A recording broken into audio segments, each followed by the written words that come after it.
we can now look forward to a new, glorious global Marxism just in time for 2030. I'm very excited, bros. I'm so excited. I just can't wait, because one of the things about life that really annoys me is I've got, too much freedom, right? Even in the UK, which of course is at the forefront of the restriction of freedom, I just, I still feel like not enough of my decisions are taken by the government, right? I get up in the morning, I lie awake at night, and I'm just like, oh my God, these decisions, what if the government could just make all of the decisions for me? Well, fear not, good citizen, if you are feeling like me. Soon all of these decisions will be taken by the government.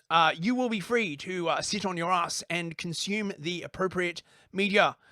The WHO has now agreed on the legally binding pandemic treaty. Who's ready for another pandemic, bros? Woo! Yay! Wait, where's my confetti? Woo! Another pandemic. For fuck's sake, I'm fucking so sick of this bullshit. Yes, the pandemic treaty has been floating around like either a live grenade or, some kind of like floater or something like that, and has now emerged with a corrupting stench. Members of the WHO have agreed the text of a legally binding treaty designed to better tackle future pandemics. Yeah, that's totally what it's about, bros. Like, it's not like to introduce like global Marxism in time for 2030.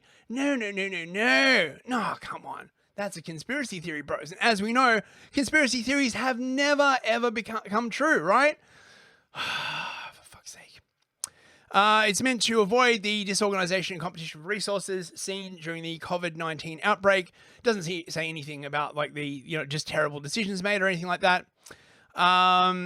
For the first time, the WHO itself will also have an overview of global supply chain. I mean, this is the BBC, right? Obviously, right? So they're like, oh, it's totally a great thing. This is the second IHR, or International Health Regulation. The first one being on tobacco, right?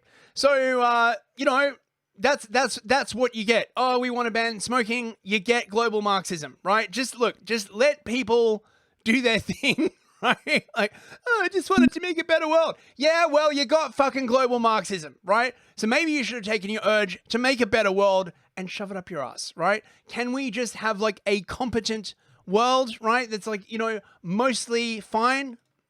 Another zip chat from Texas man.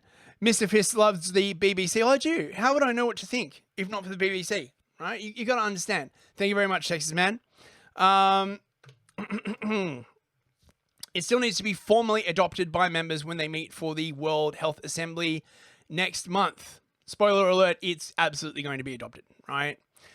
Except, of course, for the US, right? Although, of course, as soon as the Democrats get back into power, whenever that happens to be, they will immediately adopt it. Right?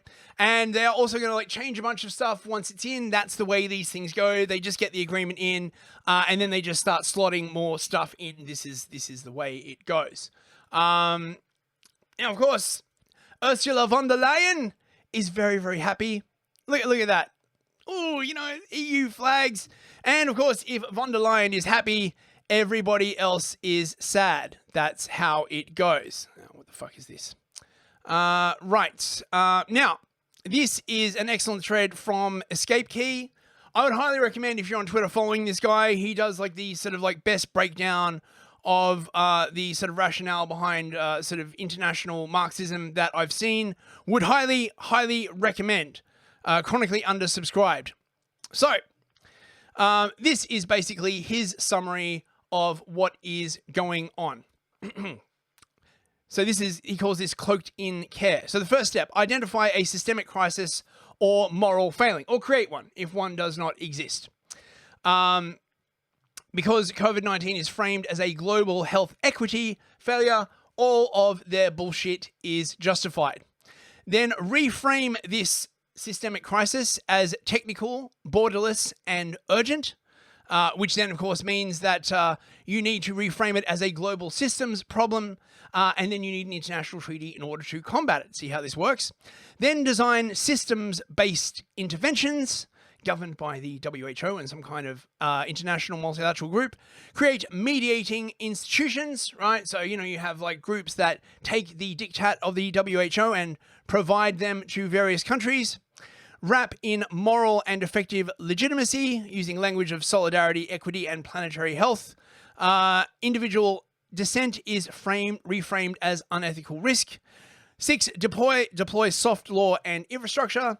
You don't have direct national compulsion, but access to pathogen material, vaccines, and funding is now tied to WHO compliance. So it's the whole ESG trick again, basically, right? Ratchet up by a crisis, so there will have to be some kind of new initiating crisis. I can't wait. Oh, what's the next one going to be, bros? Oh, me. Oh, can't wait. So, you need like risks to keep it alive. And I should note, by the way, that the new draft of the pandemic treaty is permanent. It does not, the old one only existed when there was a pandemic, but the new one is live all the time, right? It's all pandemic all the time. So maybe they won't even need a proper initiating crisis, right? And then crystallize into hard law with renewal. The treaty's annexes and protocols are binding by default unless rejected. Embedded review mechanisms ensure ongoing ratcheting, right? So there's a review process, which means that they can continue to move it more towards the goal of global Marxism. I hope you are all totally like waiting for that.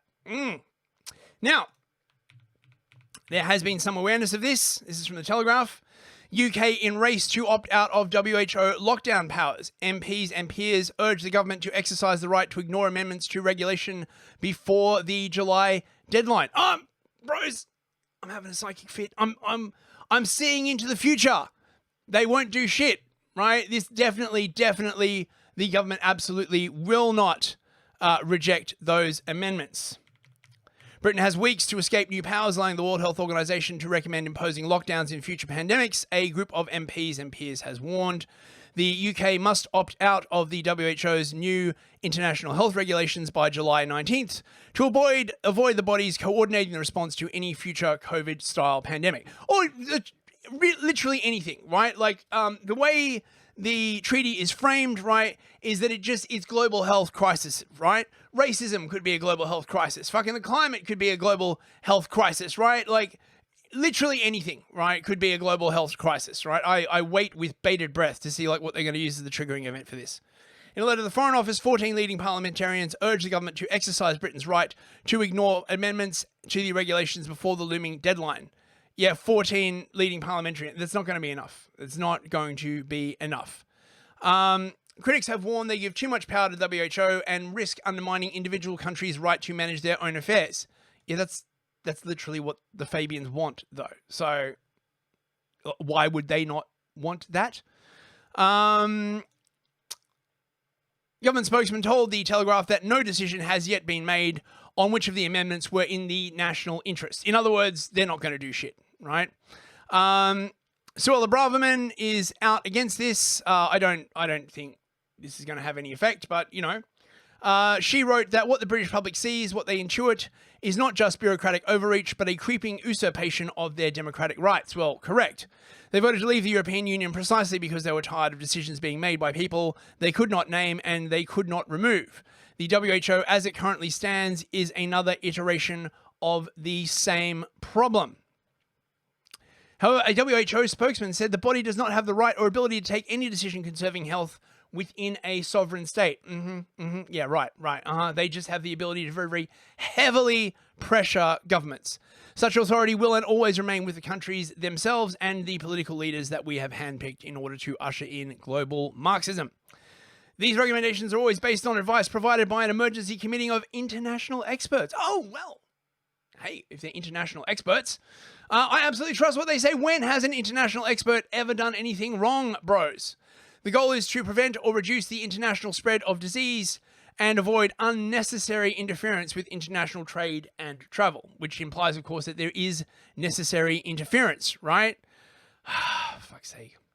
So this is Braverman, Conservative MPs Danny Kruger, Ian Duncan-Smith, Esther McVeigh, and Jack Rankin, Labour's Graham Stringer, the DUP's Sammy Wilson, and Rupert Lowe, the former UK MP. who have signed it, along with Lord Frost, the Tory peer and former chief Brexit negotiator. So that is quite a heavy-hitting team. They warned that it would be premature and preemptive for the UK to agree to a new pandemic-related regulations before the conclusions of the COVID inquiry, which is basically going to discover that the government did nothing wrong. Surprise, surprise. They're also saying that the package could amount to a breach of international law. Yes, well, there's international law and there's international law, right? We must absolutely uphold international law, but international law is like, look, if you are confused about this concept, right? Just look at the Iraq War or the Israel-Palestine War, or any of the wars that were against international law, but not against international law, right? Right. So yeah, the US has pulled out. Look, I guess we'll see. I highly doubt there's going to be any serious pushback against this. We will see.